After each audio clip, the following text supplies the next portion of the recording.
حدیث میں آتا ہے ابن ماجہ کی چیپٹر نمبر 16 حدیث نمبر 219 جو اللہ کے رسول کہتے ہیں یا ابو در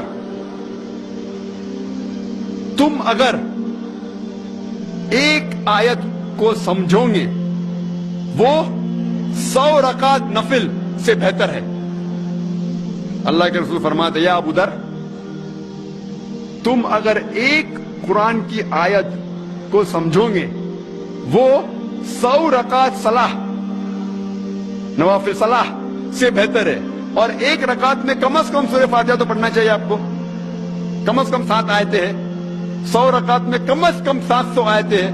تو اللہ کے رسول فرماتے ایک آیت کو سمجھ کے پڑھنا سمجھنا 700 آیت کی تلاوت کرنے سے بہتر ہے.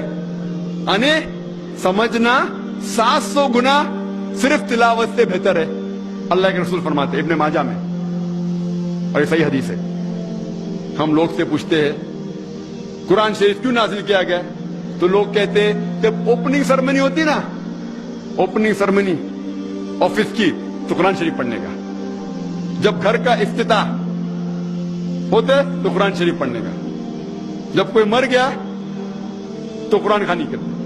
تو قرآن شریف نازل کیا گیا تھا قرآن خوانی کے لیے. اور لوگ کرتے ختم قرآن 1 2 3 ختم قرآن کے رمضان میں 3 بار 4 بار 10 بار. الحمدللہ آپ کو ثواب ملے گا انشاءاللہ ملے گا. لیکن اگر آپ رمضان میں 2 بار ختم قرآن کرتے ہیں میری یہ رائے رہے گی کہ ایک بار عربی میں پڑھو اور ایک بار ترجمہ پڑھو وہ بہتر ہے. کم از کم سمجھ میں تو آئیں گا آپ کو. اور اگر آپ چاہتے ہیں کہ اوپننگ سرمنی میں قرآن خوانی ہو یا افتتاح ہو گھر کا تو قرآن خوانی ہو. کوئی مر جاتا قرآن خوانی. میں کوئی قرآن کی آیت میں صحیح حدیث میں نہیں جانتا ہوں کہ محمد صلی اللہ علیہ وسلم یا صحابہ کوئی مر جاتا تو قرآن پڑھتے تھے یا کوئی افتتاح کے لیے قرآن پڑھتے تھے.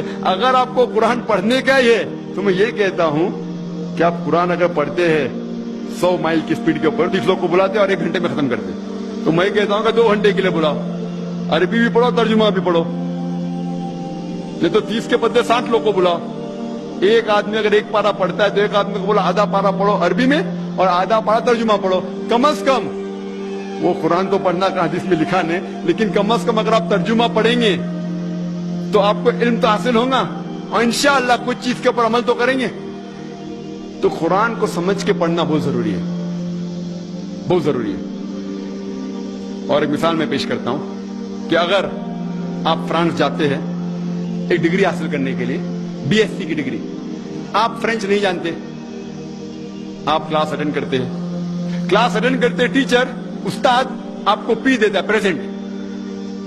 بولتا حاضر ہے تو پی لکھتا ہے present. P four present English میں پریزنٹ. آپ پورا سال پریزنٹ رہتے پی ملتا ہے آپ کو. آپ خوش ہے. جب ایگزامینیشن آتا ہے تو کوشچن پیپر سوال کا جو پیپر ہوتا ہے وہ آپ کو فرینچ میں ملتا ہے. آپ کو فرینچ نہیں آتی آپ کچھ سمجھ نہیں سکتے لیکن ایگزامینیشن میں بھی آپ کو پریزنٹ ملتا ہے پی. کیا آپ جواب دے سکیں گے پیپر کا؟ آپ کچھ سوال ہی نہیں سمجھے تو جواب کیا دیں گے؟ تو یہ پی جو ہے وہ پریزنٹ کے لیے پاس کے لیے نہیں. آپ ایگزامینیشن میں فیل ہو جائیں گے. تو آپ صرف قرآن شریف عربی سے پڑھیں گے آپ کو پی ملے گا لیکن وہ پی پاس کے لیے نہیں ہے پریزنٹ کے لیے موجود حاضر. ہمیں غلط فہمی ہے کہ ہم پڑھیں گے تو جنت میں جائیں گے. صرف پڑھنا کافی نہیں ہے. پڑھ کے سمجھو اور قرآن مجید پہ عمل کرو تو انشاءاللہ آپ جنت میں جائیں گے.